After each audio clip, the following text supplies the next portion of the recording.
विद्यार्थी मित्रांनो, आपण मागच्या तासाला संच व त्याचे प्रकार आपण अभ्यासले होते. उपसंच, विश्वसंच, पूरक संच आणि त्यावर आधारित सराव संच 1.3 मधले उदाहरणं सोडवलेली होती. आता आपल्याला या प्रकरणातला शेवटचा टॉपिक शिकायचा आहे, संचावरील क्रिया.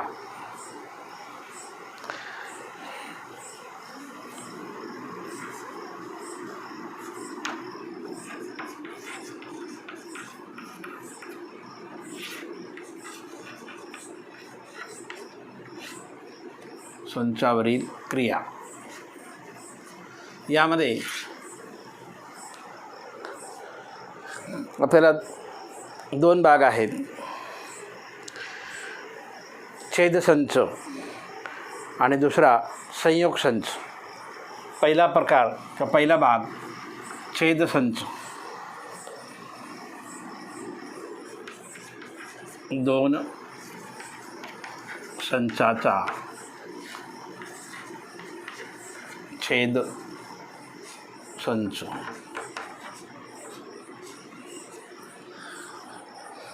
आता या ठिकाणी दोन संचाचा छेद संच म्हणजे काय की समजा आपल्याला संच ए व संच बी असे दोन संच दिलेले आहेत आणि या दोन्ही संचामध्ये जे सामायिक घटक असतील त्या सामायिक घटकांचा जो संच तयार होईल त्या संचाला छेदसंच असे म्हणतात. सामायिक दोन संचातल्या सामायिक घटकांचा जो संच तयार होईल त्या संचाला छेदसंच असे म्हणतात आणि तो उलट्या यू या चिन्हाने दर्शवतात. त्याची व्याख्या आपण करूया. संच ए व संच बी. संच ए व संच बी या दोन संचामधील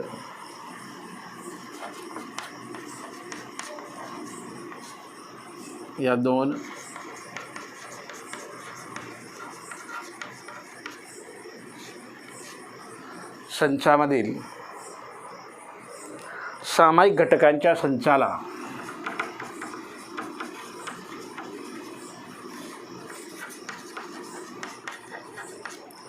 सामायिक घटकाच्या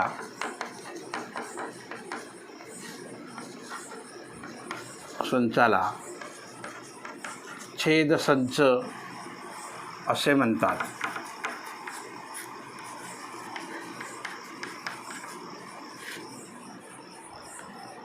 आता हा छेदसंच कसा लिहितात तर ए छेदसंच बी. हे जे अक्षर आहे किंवा चिन्ह आहे उलटा यू याला छेदसंच असे म्हणतात. आणि म्हणून आपल्याला चिन्हामध्ये दाखवायचं असेल तर संच ए छेदसंच बी. याला वाचताना ए छेद बी असं पण म्हणतात. आपण एक उदाहरण घेऊया. उदाहरण संच ए बरोबर महिरपी कंसात यू व्ही डब्ल्यू एक्स महिरपी कंस पूर्ण आणि संच बी बरोबर महिरपी कंसात एक्स वाय आणि झेड संच पूर्ण. बघा या ठिकाणी ए आणि बी असे दोन संच वेगवेगळे दिलेले आहेत. ते आपण यादी पद्धतीने लिहिलेले आहेत. मग आता आपल्याला याचा छेदसंच काढायचा आहे आणि छेदसंच काढत असताना आपल्याला तो एका युनिवर्स संच दाखवावा लागतो. विश्वसंच. या ठिकाणी बघा एक आयत मी दाखवलेला आहे आणि या आयताला मी यू नाव दिलेलं आहे. यू म्हणजे काय विश्वसंच. आणि या विश्वसंचामध्ये हा संच आहे. या संचाला आपण ए नाव देऊ. या ठिकाणी यू व्ही डब्ल्यू आणि हा एक्स हा दुसरा एक संच आहे, त्याला आपण बी नाव देऊ. यामध्ये बीमध्ये एक्स, वाय आणि झेड. आता या ठिकाणी बघा, या दोन्ही संचाचा जर आपण विचार केला तर या दोन्ही संचाच्या मध्ये मग हा जो भाग आहे, या भागामध्ये येणारे जे घटक असतील ते घटक म्हणजे छेदसंच. याला आपण छेदसंच असं म्हणणार, या भागाला छेदसंच.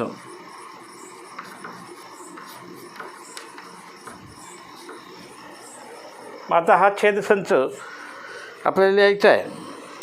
ए छेद बी बरोबर मैरपी कंसात एक्स. बघा या ठिकाणी या दोघं, हा ए हा संच आहे, हा बी हा संच आहे. या ए आणि बी या संचामधला एक हा जो सामायिक घटक आहे, हा सामायिक घटक आपण एक्स घेतलेला आहे. म्हणून ए छेदसंच बी बरोबर एक्स. अशा पद्धतीने आपल्याला तो संच लिहिता येईल. याला आपल्याला अशा पद्धतीने सुद्धा लिहिता येईल, बी छेदसंच ए बरोबर मैरपी कंसात एक्स. कारण बीचा छेदसंच ए आहे आणि एचा छेदसंच बी आहे, म्हणजे त्यांचे सामायिक घटक आहेत आणि म्हणून त्याला आपण या पद्धतीने छेदसंच लिहू शकतो. छेदसंचाचे गुणधर्म. छेद संचाचे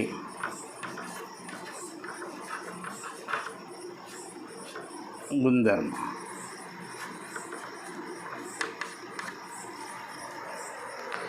पहिला गुणधर्म. आता छेद संचाचे गुणधर्म लिहिताना आपण जसं या ठिकाणी यू म्हणजे विश्वसंच आहे, तसं आपल्याला जर समजा ए व बी हे विश्वसंच चे उपसंच आहेत असं गृहीत धरूया.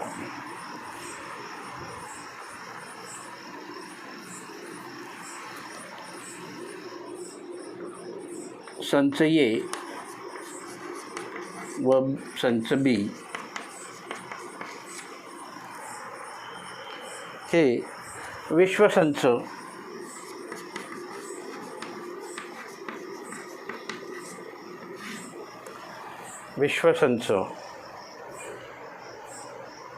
यूचे उपसंच आहेत.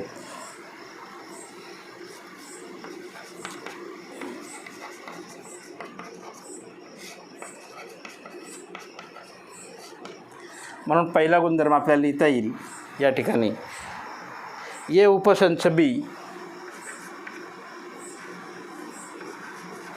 बरोबर बी उपसंच ए.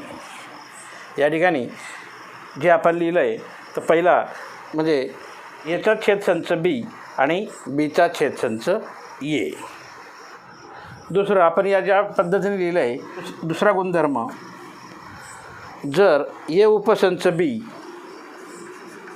जर ए उपसंच बी तर बी उपसंच ए. एचा जर उपसंच बी असेल तर बीचा उपसंच हा ए असतो. तिसरा गुणधर्म, जर ए छेदसंच बी बरोबर बी तर बी उपसंच ए.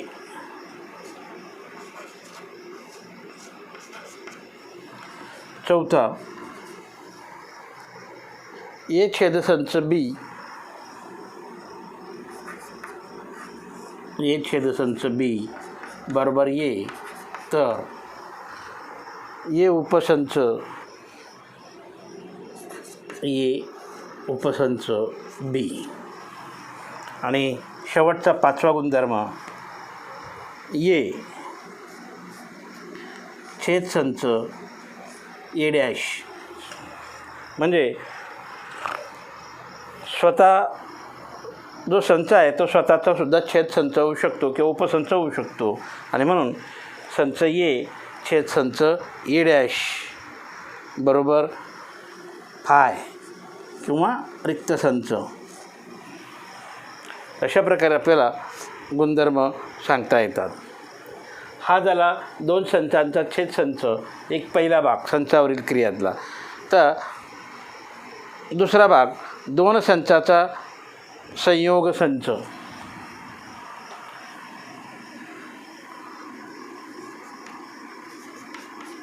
दोन संचाचा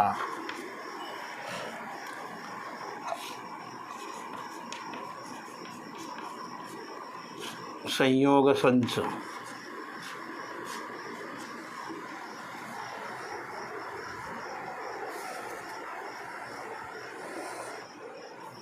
आता बघा या ठिकाणी सुद्धा 2 संचाचा संयोग संच आहे.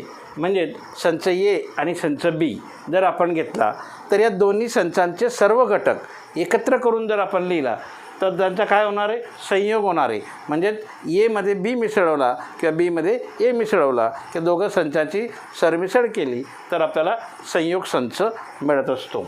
आणि म्हणून आपल्याला व्याख्या करता येईल संच ए आणि संच बी. संच ए आणि संच बी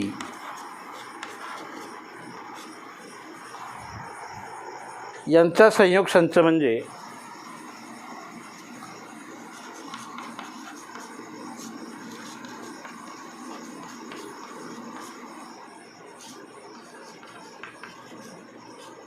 यांचा संयोग संच म्हणजे ए आणि बी मधील घटकांचा संच. ए आणि बी मधील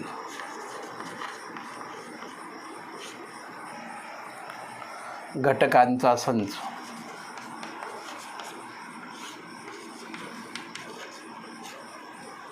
ए आणि बी मधील घटकांचा संच म्हणजे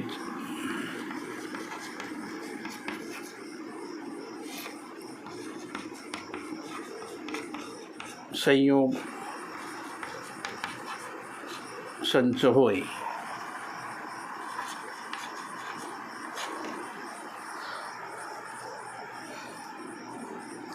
यामध्ये आपल्याला संच ए आणि संच बी याच्यातले जे घटक आहेत ते घटक एकत्र करायचे आहेत. आणि एकत्र करून जो संच तयार होईल की जे त्या संचाला ए व बी या संचाचा संयोग संच म्हणतात. आणि तो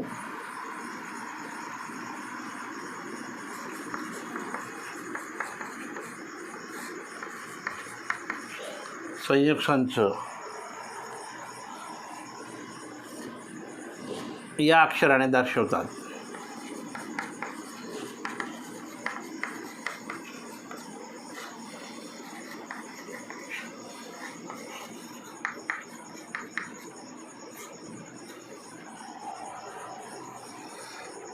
उदाहरण घेऊया आपण.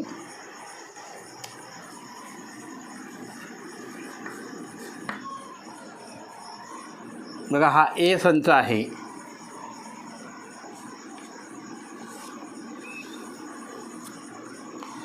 या ए संचामध्ये घटक आहेत 3, 4, 5, 6. 3, 4, 5 आणि 6. आणि हा दुसरा एक संच आहे. या संचाला आपण बी नाव देऊया. या बी या संचामध्ये 5, 6, 7, 8 5, 6, 7, 8 असे घटक आहेत. म्हणजे आपल्याला या ठिकाणी संच ए बरोबर मैरपी कंसात 3 4 5 6 आणि संच बी बरोबर मैरपी कंसात 5 6 7 8. दोन्ही संचांमध्ये 4 घटक आहेत. जर आपल्याला आता संयोग संच लिहायचा असेल तर आपण या पद्धतीने लिहू शकतो. संयोग संच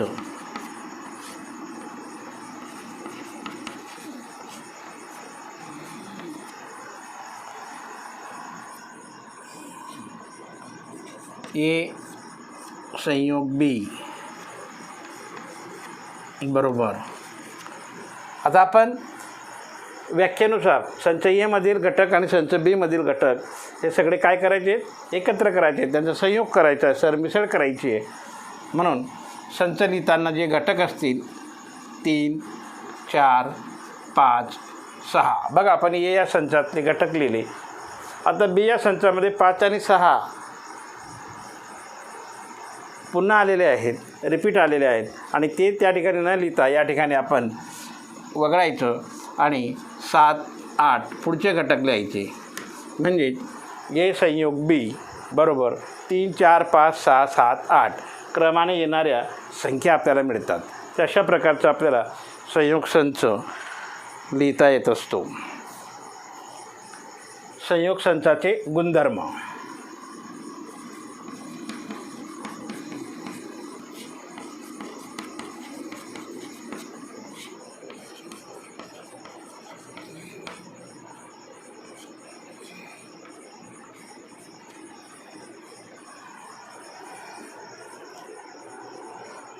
ए संयोग बी बरोबर ए संयोग बी बरोबर बी संयोग ए. म्हणजे ए संचाचा आणि बी संचाचा जे संयोग असेल, जे घटक असतील, ते दोन्ही घटक कसे येतील, सारखेच येतील. दुसरा गुणधर्म, जर ए उपसंच बी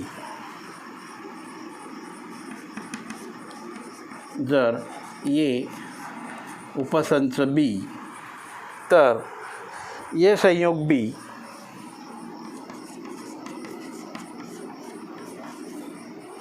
बरोबर बी. तिसरा,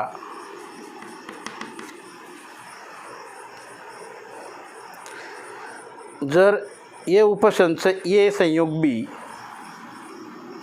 ए उपसंच ए संयोग बी तर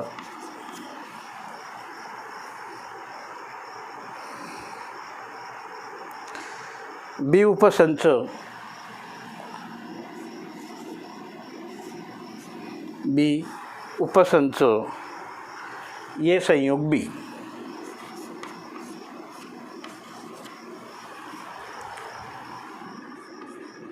चौथा गुणधर्म, ए उपसंच आपलं ए संयोग ए डॅश बरोबर फाय किंवा रिक्त संच. जर समजा तो रिक्त संच असेल तर त्या ठिकाणी तो रिक्त संच येईल किंवा मग युनिवर्स संचसुद्धा येणार यू. आणि पाचवा गुणधर्म, ए संयोग ए बरोबर ए. म्हणजे स्वतः जो संच आहे तो स्वतःच त्या संचाचा संयोग संचसुद्धा होऊ शकतो आणि म्हणून त्याला आपण ए म्हणू शकतो. यामध्ये तिसरा प्रकार येतो पुन्हा विभिन्न संच.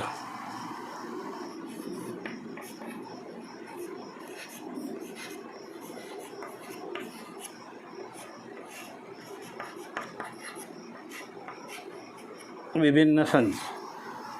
विभिन्न संच म्हणजे काय की दोन्ही संचातले घटक परिपूर्ण वेगळे असणे. दोन्ही संचाचे जे घटक आहेत ते घटक विभिन्न असणे किंवा वेगळे असणे किंवा दोन्ही संचामध्ये एकही घटक सामायिक नसणे.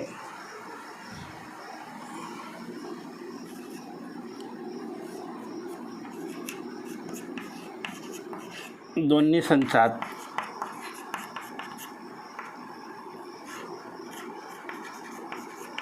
एकही घटक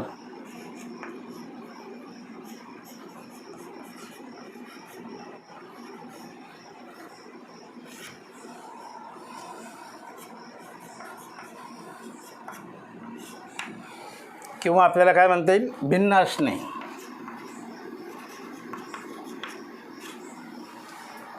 दोन्ही संच भिन्न असणे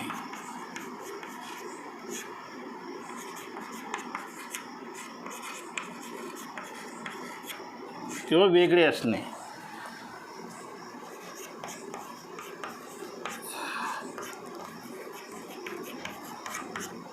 अशा प्रकारे हा विभिन्न संच आपल्याला सांगता येतो की जर दोन संच दिले असतील तर दोन्ही संचातले घटक, एकही घटक जर सामायिक नसेल तर तो विभिन्न संच असू शकतो किंवा वेगळे असले तरी तो विभिन्न संच असू शकतो. संचातील घटकांची संख्या.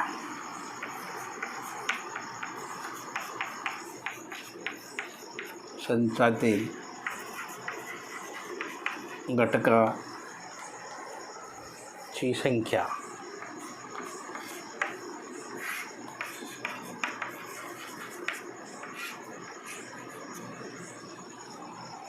तर यामध्ये आपण जे वेगवेगळ्या प्रकारचे संच आपण अभ्यासलेले आहेत, परंतु आपल्याला वेगवेगळ्या प्रकारची उदाहरणं विचारली जातात आणि त्यावरून आपल्याला घटकांची संख्या किंवा विविध प्रकारची उदाहरणं सोडवण्यासाठी विचारले जात असतात. मग त्या संचामध्ये किती घटक आहेत आणि त्याचा संयोग संच आणि छेद संच यानुसार आपल्याला त्या संख्यातली घटकांची संख्या आपल्याला काढता येते. बघा, संच ए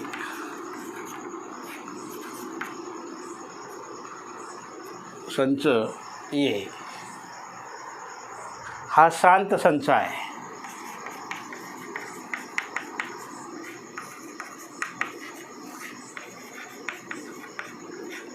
शांत संच आहे.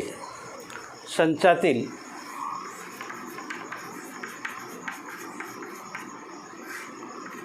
घटकांची संख्या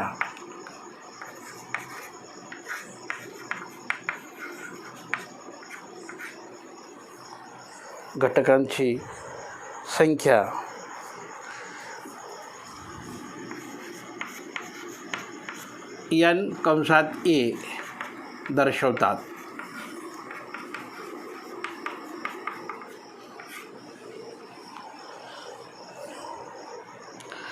म्हणजे n संच ए हा एक संच झाला, दुसरा n संच बी हा दुसरा संच झाला. बघा, संच ए या संचातील n म्हणजे काय, घटकांची संख्या, आणि बी या संचातील घटकांची संख्या. त्यानंतर संयोग संच ए संयोग बी आणि ए छेद बी.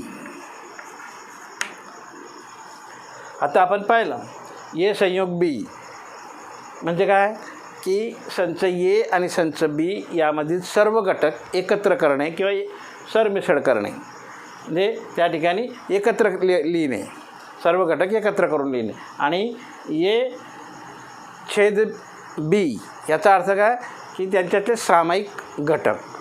मग आता हे 4 प्रकार आपल्याजवळ आलेत आणि 4 प्रकार आल्यामुळे आपल्याला एक सूत्र मिळतं. ते सूत्र कसं मिळतं बघा, n ए संयोग बी बरोबर n ए अधिक बी या संचातील घटक वजा n ए छेद बी संच. बघा, हे आपल्याला सूत्र मिळतं.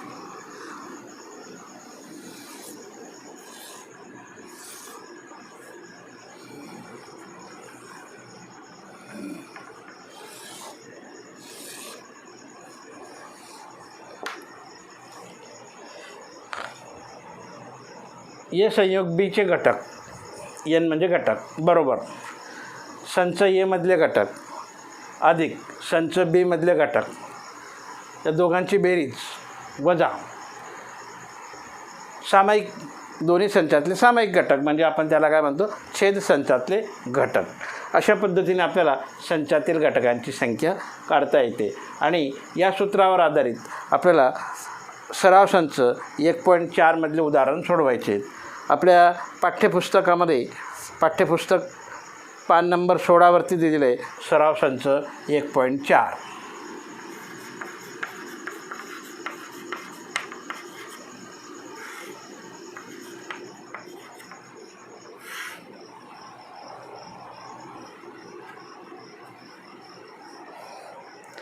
पहिलं उदाहरण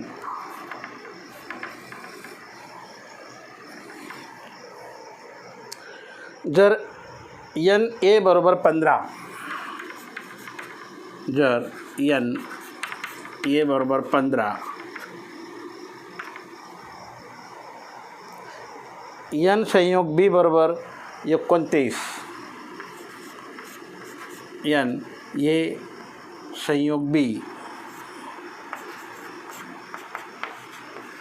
बरोबर 29 एन ए छेद बी बरोबर 7 तर एन संच बी बरोबर किती असा प्रश्न आपल्याला दिलेला आहे. साधा आणि सोपा आहे. बघा संच एचे घटक आहेत 15. संच ए आणि बी यांचा जर संयोग केला तर संचले घटक होतात 29.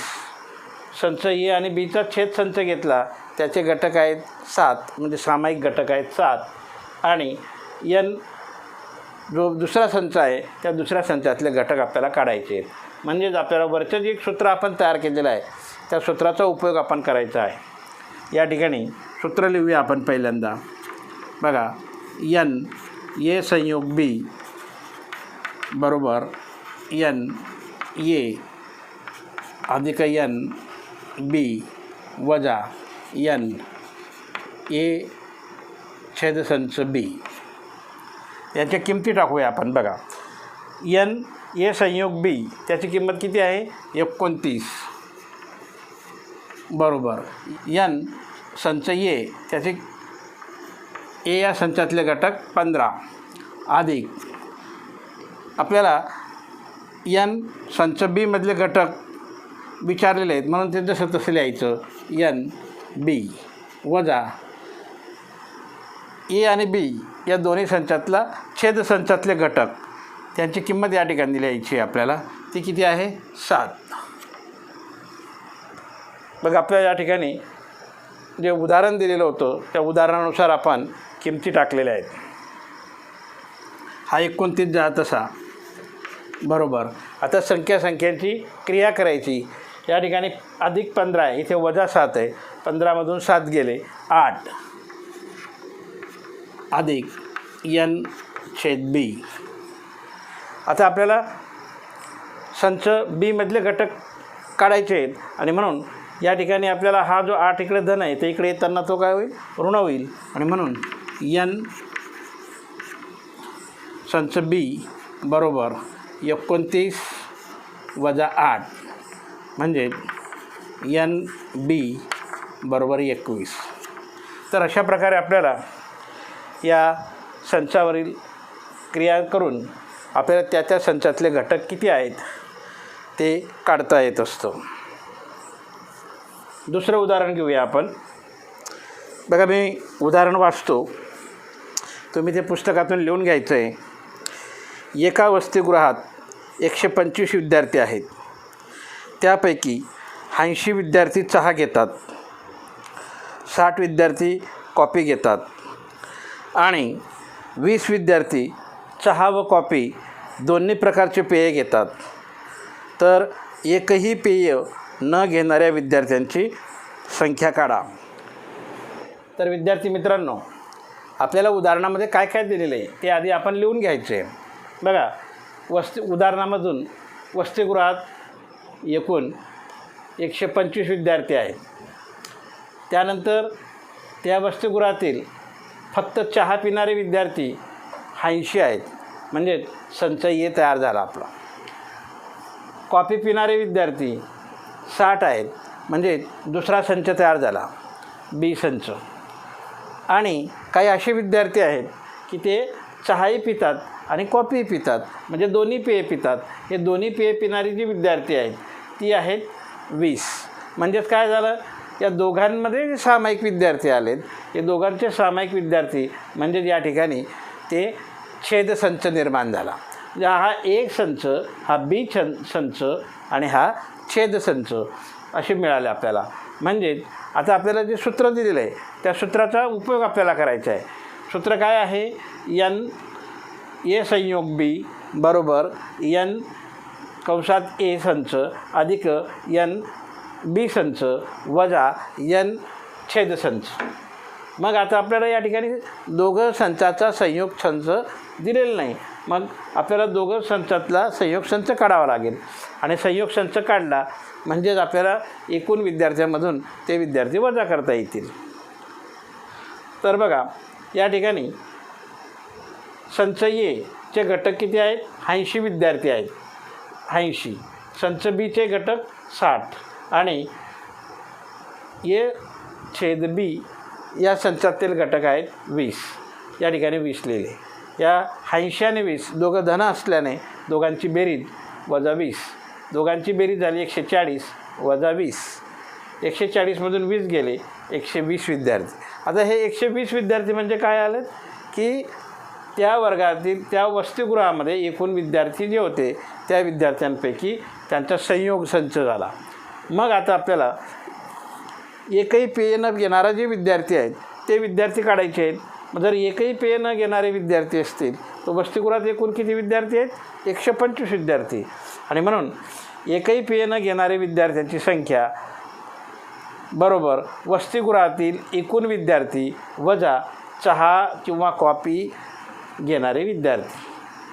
बघा या ठिकाणी आपण लिहिलं आहे एकही पेय न घेणारे विद्यार्थी बरोबर वसतिगृहातील एकूण विद्यार्थी 125.